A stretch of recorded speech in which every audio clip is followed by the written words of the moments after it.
Good morning all. रविवारची सकाळ आणि गरम गरम बटाटे पोहे. मराठी माणसाच्या घरी रविवारी पोहे बनलेच पाहिजेत, नाहीतर काहीतरी चुकल्यासारखं वाटतं नाही का? मला तर असंच होतं. तुम्हालाही होतं का? आता संडे म्हटल्यावर तो फंडे तर व्हायलाच पाहिजे. संडे फंडे आहे, त्याच्यामुळे मी आज बनवणार होते फिश फ्राय, फिश करी. सर्वप्रथम तर मी सर्व फिश एका बाउलमध्ये घेतली आणि त्यानंतर 3 ते 4 पाण्याने स्वच्छ धुवून काढली.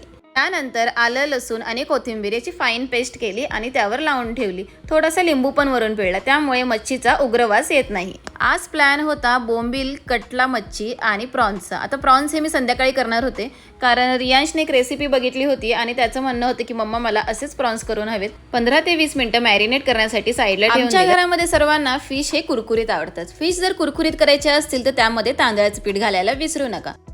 बटर गार्लिक प्रॉन्सची रेसिपी मी लवकरच अपलोड करणार आहे, त्यासाठी नेक्स्ट व्लॉग बघायला विसरू नका. माझे व्लॉग जर तुम्हाला आवडत असतील तर चॅनलला लाईक, शेअर आणि सबस्क्राईब करा.